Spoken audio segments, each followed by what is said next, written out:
फातिमा की रानी माँ, प्रभु यीशु की माँ, आसरा तू ही है माँ।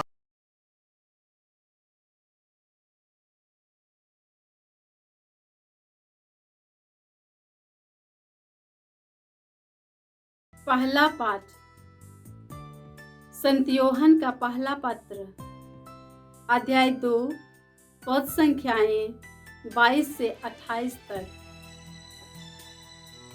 झूठा कौन है? वह जो यीशु को मसीह नहीं मानता, वही मसीह विरोधी है। वह पिता और पुत्र दोनों को अस्वीकार करता है।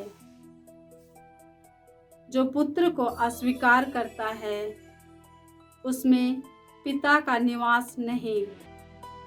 जो पुत्र को स्वीकार करता है, उसमें पिता का निवास है। जो शिक्षा तुम लोगों ने प्रारंभ से सुनी है, वह तुम में बनी रहे। जो शिक्षा तुम लोगों ने प्रारंभ से सुनी है, यदि वह तुम में बनी रहेगी, तो तुम भी पुत्र तथा पिता में बने रहोगे। मसीह ने हमें जो प्रतिज्ञा की है, वह यह है, अनंत जीवन। ये बातें मैंने तुमको उन लोगों के विषय में लिखी है जो तुम्हें भटकाना चाहते हैं। तुम लोगों को मसीह से जो पवित्र आत्मा मिला है, वह तुम में विद्यमान रहता है। इसलिए तुमको किसी अन्य गुरु की आवश्यकता नहीं। वह तुम्हें सब कुछ सिखलाता है। उसकी शिक्षा सत्य है, असत्य नहीं। उस शिक्षा के अनुसार तुम मसीह में बने रहो। बच्चों, अब तुम उनमें बने रहो, जिससे जब वह प्रकट हो तो हमें पूरा भरोसा हो और उनके आगमन पर उनसे अलग होने का निराशा ना हो। प्रभु की वाणी। ईश्वर को धन्यवाद। वचन अनुवाक्य। पृथ्वी के कोने कोने में हमारे ईश्वर का मुक्ति विधान प्रकट हुआ है। पृथ्वी के कोने कोने में हमारे ईश्वर का मुक्ति विधान प्रकट हुआ है। प्रभु के आदर में नया गीत गाओ, क्योंकि उसने अपूर्ण कार्य किए हैं। उनके दाहिने हाथ और पवित्र भुजा ने हमारा उद्धार किया है। अनुवाक्य। पृथ्वी के कोने कोने में हमारे ईश्वर का मुक्ति विधान प्रकट हुआ है। पृथ्वी के कोने कोने में हमारे ईश्वर का मुक्ति विधान प्रकट हुआ है। प्रभु ने अपना मुक्ति विधान प्रकट किया और उसने सभी राष्ट्रों को अपना न्याय दिखाया है। उसने अपनी प्रतिज्ञा का ध्यान रखकर इस्राएल के घराने की सुधि ली है। अनुवाक्य। पृथ्वी के कोने कोने में हमारे ईश्वर का मुक्ति विधान प्रकट हुआ है। पृथ्वी के कोने कोने में हमारे ईश्वर का मुक्ति विधान प्रकट हुआ है। पृथ्वी के कोने कोने में हमारे ईश्वर का मुक्ति विधान प्रकट हुआ है। समस्त पृथ्वी आनंद मनाए और ईश्वर की स्तुति करे। अनुवाक्य। पृथ्वी के कोने कोने में हमारे ईश्वर का मुक्ति विधान प्रकट हुआ है। पृथ्वी के कोने कोने में हमारे ईश्वर का मुक्ति विधान प्रकट हुआ है। जय घोष। हालेलुया। प्राचीन काल में ईश्वर बार बार और विभिन्न रूपों में हमारे पुरखों से नबियों द्वारा बोला था। अब अंत में वह हमसे पुत्र द्वारा बोला है। हालेलुया। प्रभु आप लोगों के साथ हो और आपकी आत्मा के साथ। संत योहन के अनुसार प्रभु यीशु ख्रिस्त का पवित्र सुसमाचार। हे प्रभु तेरी महिमा हो। अध्याय 1 पद संख्याएं 19 से 28। जब यहूदियों ने यरूशलेम से याजक और लेवियों को योहन के पास यह पूछने भेजा कि आप कौन हैं, तो उसने यह साक्ष्य दिया। उसने स्पष्ट शब्दों में यह स्वीकार किया कि मैं मसीह नहीं हूं। उन्होंने उससे पूछा, तब आप कौन हैं? क्या आप एलियस है? उसने कहा, मैं एलियस नहीं हूं। या आप वह नबी हैं? उसने उत्तर दिया, नहीं। तब उन्होंने उससे कहा, तो आप कौन हैं? जिन्होंने हमें भेजा है, हम उन्हें कौन सा उत्तर दे?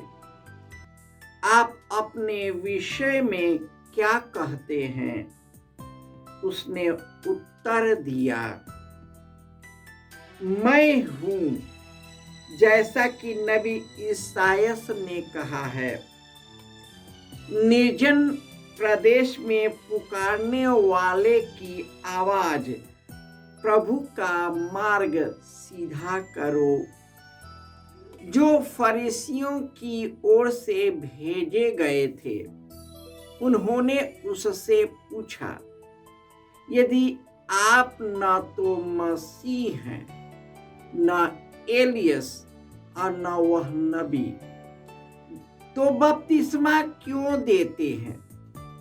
योहन ने उन्हें उत्तर दिया, मैं तो जल से बपतिस्मा देता हूं। तुम्हारे बीच एक है जिन्हें तुम नहीं पहचानते। वह मेरे बाद आने वाले हैं। मैं उनके जूते का फीता खोलने योग्य भी नहीं हूं। यह सब यरदन के पार बेथानिया में घटित हुआ, जहां योहन बपतिस्मा देता था। यह प्रभु का सुसमाचार है। हे क्रिस्त तेरी क्रिस्त स्तुति में हो। प्यारे भाइयों और बहनों, प्राचीन काल में ईश्वर बार बार विविध रूपों में हमारे पुरखों से नबियों द्वारा बोला था। अब अंत में उसने हमसे अपने पुत्र यीशु ख्रिस्त के द्वारा बोला है। प्रभु यीशु कहते हैं, जिसने मुझे देखा है, पिता को देखा है। क्योंकि यीशु अपने पिता के प्रतिबिंब थे, इसलिए यीशु कहते हैं, जिस प्रकार पिता मुझ में है, मैं पिता में हूँ उसी प्रकार तुम मुझ में एक हो जाओ। जो यीशु को मसीह नहीं मानता वह ईश्वर का विरोधी है। वह पिता और पुत्र को अस्वीकार नहीं करता, क्योंकि पिता यीशु में निवास करता है और उन्होंने उसे संसार में भेजा है। जो शिक्षा प्रारंभ से नबियों द्वारा ईश्वर ने बोला है और जो हमने प्रारंभ में सुना है, वही शिक्षा हम सबों में बनी रहे।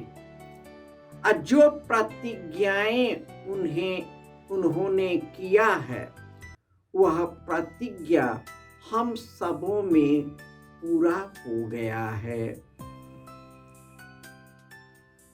जब शास्त्री फरीसी कुछ लोगों को यूहन्ना बपतिस्मा के पास भेजा कि क्या आप ही मसीह हैं जिसका हम उनके इंतजार कर रहे हैं, उन्होंने स्पष्ट शब्दों में कहा, मैं नहीं। मैं तो तुम्हें जल से बपतिस्मा देता, लेकिन जो मेरे बाद आने वाला है वह तुम्हें जल और आत्मा से बपतिस्मा देगा।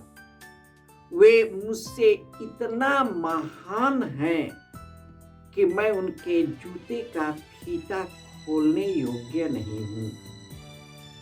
जो ईश्वर इस संसार का दाता और सृष्टि करता है, वह सचमुच में महान है कि वह हमारे लिए इस धरातल पर आए। उन्होंने स्वर्ग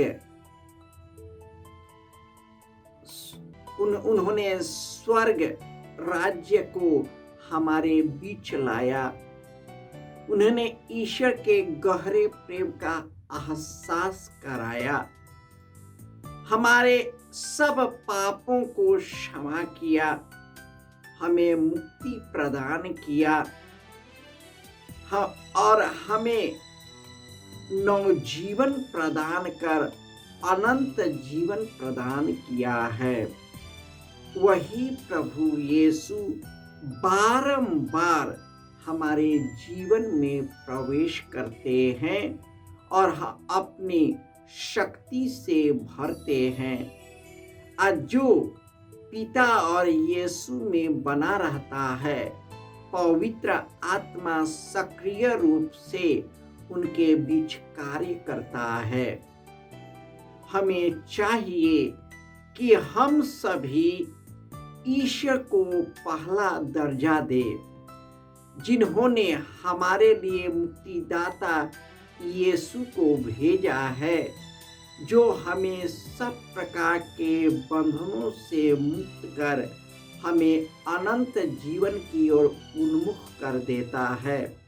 तो आइए सहृदय होकर ईश्वर में विश्वास करें, प्रभु यीशु में विश्वास करें और उन्हीं से जुड़कर अनंत जीवन प्राप्त कर सके।